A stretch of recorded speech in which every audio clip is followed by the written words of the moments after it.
Hi అండి, నేను మీ Shilpa Vinay. Welcome to Vinci kitchen. ఈరోజు మనం పానీపూరిని ఇంట్లోనే ఈజీగా ఎలా తయారు చేసుకోవాలో చూద్దాము. చిన్న చిన్న టిప్స్ ఫాలో అవుతూ చేశారంటే మనం ఇంట్లో కూడా పర్ఫెక్ట్గా పానీపూరిని చేసేసుకోవచ్చండి. టేస్ట్ కూడా అచ్చం మనకి బయట తిన్నట్లే ఉంటుంది, చాలా క్రిస్పీగా కూడా వస్తాయి. మరి ఆలస్యం చేయకుండా ప్రాసెస్లోకి వెళ్ళిపోదాం. ముందుగా ఒక ప్లేట్లోకి అరకప్పు బొంబాయి రవ్వ, సూజీ అంటారు కదా, అరకప్పు వేసుకోవాలి. అలాగే అరకప్పు మైదా, బొంబాయి రవ్వ మైదా సమానంగా తీసుకోవాలి. అలాగే పావు కప్పు గోధుమ పిండి కూడా వేసుకోవాలి. ఇప్పుడు ఇందులో 2 చిటికెళ్ళ వంట సోడా, బేకింగ్ సోడా అంటారు కదా, 2 చిటికెళ్ళు వేస్తే సరిపోతుందండి, ఎక్కువ వేసుకోవద్దు. ఇవన్నీ బాగా కలిసేలాగా కలుపుకోవాలి. ఇందులో ఉప్పు వేయకూడదు. పిండిలో ఉప్పు వేయకుండా కలపడం వల్ల పూరీలు బాగా క్రిస్పీగా వస్తాయి. ఇలా బాగా కలుపుకున్న తర్వాత ఇందులో కొంచెం కొంచెం నీళ్ళు పోసుకుంటూ పిండిని కొంచెం సాఫ్ట్గా కలుపుకోవాలి. మరీ గట్టిగా కలపకూడదు, అలా అని మరీ సాఫ్ట్గా కలపకూడదు. కొంచెం కొంచెం పోసుకుంటూ పిండిని కలుపుకోవాలి. పిండిని బాగా కలుపుకున్న తర్వాత ఒక 5 నిమిషాల పాటు బాగా మద్దన చేస్తున్నట్లుగా కలుపుకోవాలి. మరీ సాఫ్ట్గా కాకుండా మరీ గట్టిగా కాకుండా ఈ విధంగా కలుపుకోవాలి. ఇప్పుడు ఒక క్లాత్ని తడిపేసి నీళ్ళేమీ లేకుండా గట్టిగా పిండి వేసుకుని దీనిపైన వేసుకుని ఒక 10 నిమిషాల పాటు పిండిని నాననివ్వాలి. 10 నిమిషాల తర్వాత ఫ్లోర్ పైన కొంచెం నూనెతో గ్రీస్ చేసుకుని పిండిని 2 నిమిషాల పాటు బాగా మద్దన చేసుకోవాలి. మరి ఆయిల్ ఎక్కువ వేసేద్దండి, 2-3 చుక్కలు వేస్తే సరిపోతుంది. పిండి చూడండి, కలిపిన తర్వాత ఈ విధంగా సాఫ్ట్గా ఉంటుంది. ఇప్పుడు ఈ పిండిని చిన్ని చిన్ని బాల్స్ లాగా చేసుకోవాలి. చేతులకు పిండి అంటుకోకుండా కొంచెం నూనెతో గ్రీస్ చేసుకోవచ్చు. మరి పెద్ద పెద్ద బాల్స్ చేయొద్దు, చిన్ని చిన్నవి చేసుకోండి. పూరీలు చిన్నగా ఉంటే తినడానికి కంఫర్ట్గా ఉంటుంది. ఇలా బాల్స్ అన్ని చేసేసుకొని ఇవి ఆరిపోకుండా తడి క్లాత్తో కవర్ చేసుకోవాలి. ఇప్పుడు ఒక్కొక్క బాల్ని పూరీలాగా ప్రెస్ చేసుకోవాలి. ఫ్లోర్ పైన అలాగే ఈ చపాతీ కర్రని కూడా కొంచెం నూనెతో గ్రీస్ చేసుకుని మరీ లావుగా కాకుండా మరీ పల్చగా కాకుండా రోల్ చేసుకోవాలి. చూడండి, థిక్నెస్ ఈ విధంగా ఉండాలి. మరీ లావుగా ఉండకూడదు, మరీ పల్చగా ఉండకూడదు. ఇలాగే మిగిలిన పూరీలన్నీ చేసుకోవాలి. పూరీలు లావుగా చేశారంటే వేగిన తర్వాత త్వరగా మెత్తబడిపోతాయి, పల్చగా చేశారంటే అంతగా పొంగవు. మరి లావుగా కాకుండా మరి పల్చగా కాకుండా ఈ విధంగా చేసుకోవాలి. మీరు ఒక్కొక్కటి చేయడం ఇబ్బంది అనుకుంటే ఒకటే పెద్ద చపాతీ చేసేసుకుని ఈ విధంగా కట్ చేసుకొని కూడా పూరీలు చేసుకోవచ్చు. ఇలా తయారు చేసిన పూరీలన్నీ ఒక ప్లేట్ పైన వేసుకొని ఇవి ఆరిపోకుండా ఒక తడి క్లాత్తో, నీళ్ళన్నీ గట్టిగా పిండేసిన తడి క్లాత్తో కవర్ చేసుకోవాలి. పూరీలు ఆరిపోతే అంతగా పొంగవు. ఇలా కవర్ చేసుకుని పక్కన పెట్టేసుకోండి. ఇప్పుడు పూరీలు వేయించడానికి డీప్ ఫ్రైకి సరిపడా ఆయిల్ పోసి మీడియం ఫ్లేమ్లో బాగా కాగనివ్వాలి. నూనె బాగా కాగిన తర్వాతనే పూరీలు వేసుకోవాలి. పూరీ వేశాక పైన లైట్గా ప్రెస్ చేశారంటే చక్కగా పొంగుతాయి. ఫ్లేమ్ మీడియంలోనే ఉండాలి. నూనె సరిగ్గా కాగకపోతే పూరీలు అంతగా పొంగవు. నూనె బాగా కాగిపోయిందనుకోండి, పూరీలు పొంగుతాయి కానీ త్వరగా మెత్తబడిపోతాయి, అంత క్రిస్పీగా రావు. అలాగే ఈ పూరీ చూడండి, కొంచెం పల్చగా ఉండేసరికి అంతగా పొంగలేదు. అలాగే పూరీలు లావుగా ఉంటే పొంగుతాయి కానీ బయటకు తీసాక సాఫ్ట్గా అయిపోతాయి. కాబట్టి పూరీల్ని మరీ లావుగా కాకుండా మరీ పలుచగా కాకుండా రోల్ చేసుకోవాలి. అలాగే పైనుంచి ఈ విధంగా నూనె పోస్తూ ఉంటే చక్కగా పొంగుతాయి.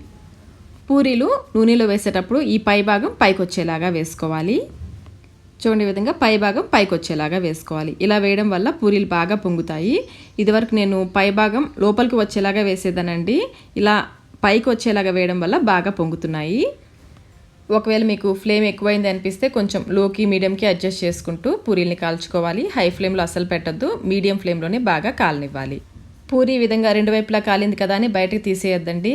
2 వైపులా అటు ఇటు తిప్పుకుంటూ 2-3 సార్లు అటు ఇటు తిప్పుకుంటూ కాలిస్తేనే పూరీలు బాగా క్రిస్పీగా వస్తాయి.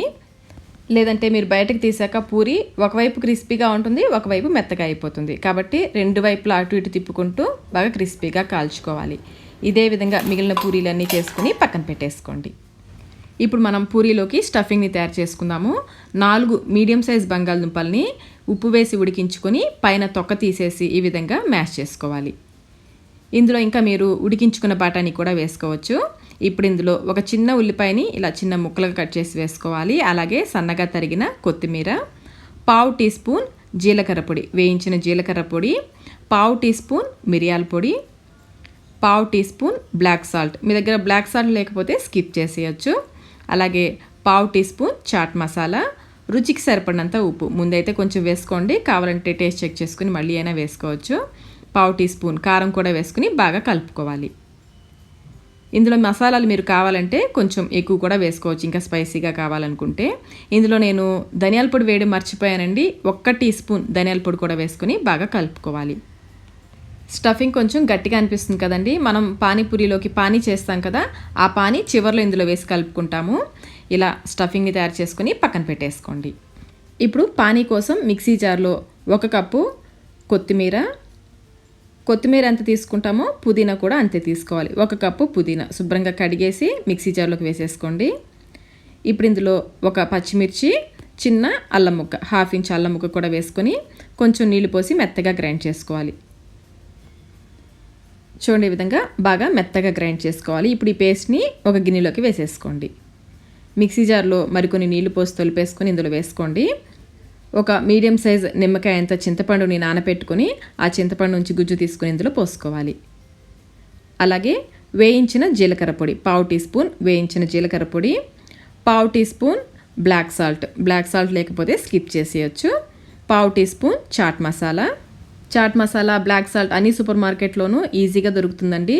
1/2 టీ స్పూన్ మిరియాల పొడి, 1/2 టీ స్పూన్ కారం, ముందైతే కొంచెం వేసుకోండి, కావాలంటే తర్వాత కలుపుకోవచ్చు. రుచికి సరిపడినంత ఉప్పు కూడా వేసుకుని బాగా కలుపుకోవాలి. ఇప్పుడు ఇందులో తగినన్ని నీళ్లు పోసి కొంచెం పలుచగా కలుపుకోవాలి. ముందే నీళ్ళు ఎక్కువ పోయొద్దు, కొన్ని నీళ్లు పోసి టేస్ట్ చెక్ చేసుకోండి. మీకు పులుపు అవన్నీ కరెక్ట్గా సరిపోయింది, లేకపోతే పుల్లగా ఉంటే మరి కొంచెం నీళ్ళు పోసుకోండి. ఒకసారి టేస్ట్ చెక్ చేసుకోండి. నాకైతే అన్నీ కరెక్ట్గా సరిపోయాయి, కానీ కొంచెం సాల్ట్ తగ్గింది, కొంచెం సాల్ట్ వేస్తున్నాను. అంతేనండి, పానీపూరిలో పానీ కూడా రెడీ అయిపోయింది. వీటితో పాటుగా ఉల్లిపాయని చిన్న ముక్కలుగా కట్ చేసుకుని ఒక బౌల్లో వేసి పెట్టుకోండి. అలాగే ఈ పానీపూరిలో పానీని ఆలు స్టఫింగ్లో 2-3 టేబుల్ స్పూన్ల వరకు వేసుకోవచ్చు. ఇంకెందుకు ఆలస్యం, తినేద్దాం రండి. చూడండి ఎంత క్రిస్పీగా ఉందో కదా పూరి. ఈ టిప్స్ ఫాలో అవుతూ చేశారంటే మీరు కూడా పూరీని చాలా పర్ఫెక్ట్గా చేసేస్తారు. ఇందులో ఆలు స్టఫింగ్ పెట్టుకొని, ఇందులో చెప్పేదేముందండి, అందరికీ తెలిసిందే కదా, ఆలు స్టఫింగ్, ఆనియన్స్, పానీ. టేస్ట్ కూడా అచ్చం బయట తినట్లే ఉంటుందండి. మీకు కూడా తినాలనిపిస్తుంది కదా, మరి ఇంకెందుకు ఆలస్యం, మీరు ట్రై చేయండి. ట్రై చేసి మీకు ఎలా వచ్చాయో మాకు కమెంట్ రూపంలో తెలియచేయండి. ఈ వీడియో మీకు నచ్చినట్లయితే లైక్ చేయండి, మీ ఫ్రెండ్స్కి, ఫ్యామిలీ మెంబర్స్కి షేర్ చేయండి. Thank you.